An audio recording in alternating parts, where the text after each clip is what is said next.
also preview this morning's Emergency Security Council session called on by the Islamic Republic. As always, if you're called for a question, please be sure to state your name and news outlet. Thank you.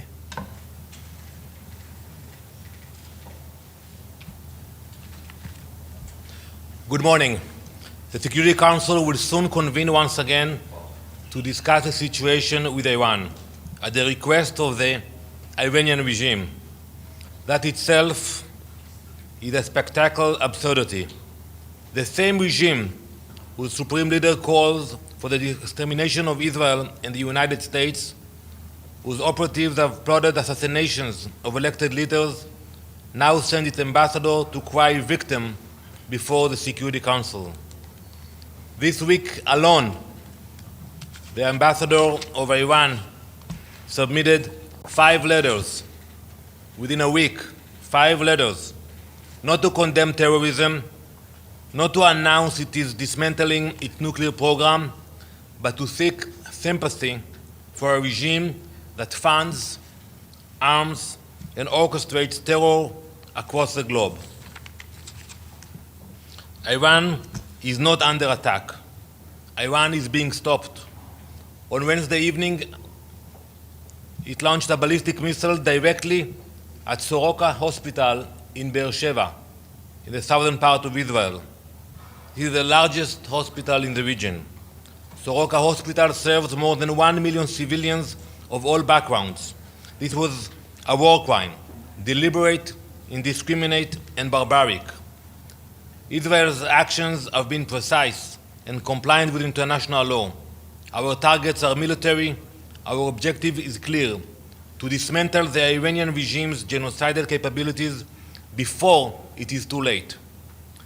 Let there be no misunderstanding. That is not just Israel's fight. This fight is for everyone across the world. Iranian missiles can already reach parts of Europe, and soon they could reach the eastern shores of the US. Iran's terror network extends to every continent, from criminal networks in South America to undercover agents in many European capitals to extremists in the Middle East and Africa. Today, when I walk into the Security Council, I don't expect gratitude from the Security Council, but I will not apologize for protecting our people and for confronting evil when others will not. Thank you. Ambassador, with China Central Television, we know that there are diplomatic efforts ongoing in Geneva. What is Israel's position on these diplomatic talks that might get fruits, maybe reach a deal on Iranian nuclear issue? Well, we have seen diplomatic talks for the last few decades, and look at the results. So, if there will be a genuine efforts to dismantle the capabilities of Iran, then that's something we can consider.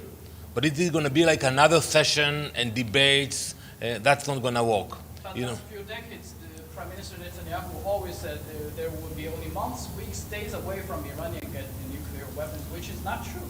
No, so I beg to differ with you. You're going to listen to the IAEA later on today. Once we found out about their intentions and that they are building the capabilities, we decided to act. We decided not to wait for them to be the first one to launch atomic bomb into Israel. Please. Mr. Ambassador, Mariam Ramadi with Iran International. The IAEA and especially Mr. Grossi before said they don't have any evidence that the Islamic Republic of Iran is acquiring a nuclear weapon.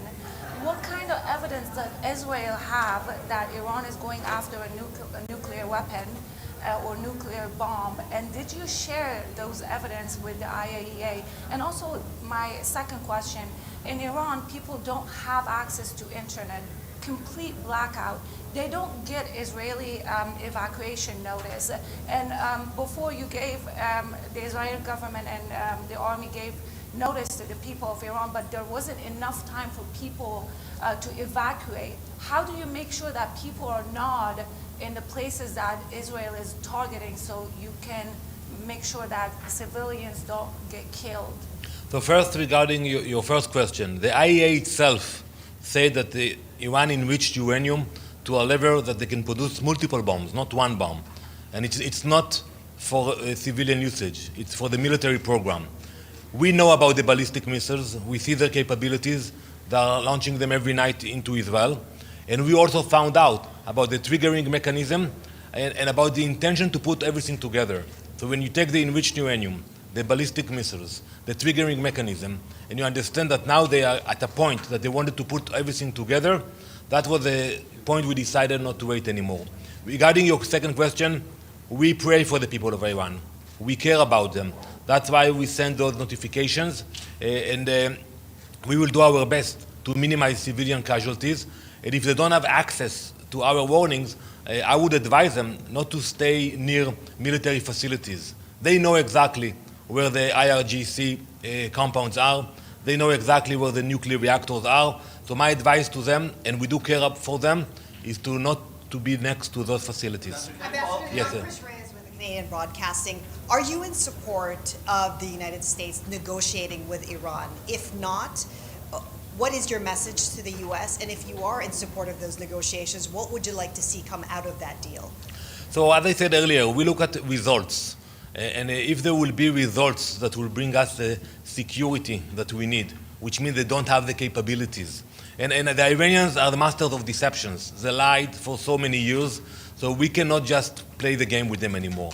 If it will be like, what happened in Libya, when you had real inspectors who came into Libya, took out everything out, that's a mechanism that can be discussed.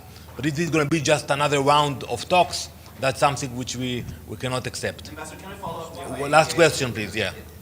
You mentioned, but the director last night said the following: we do not have any indication that there is a systematic program in Iran to produce a nuclear weapon.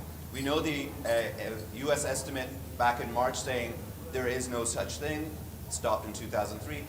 I just want to emphasize, are you going to share this information that you have, that they were about to dash to a bomb, with the U.S., with the public? So the Director General of the IAEA will speak in a minute in the Security Council.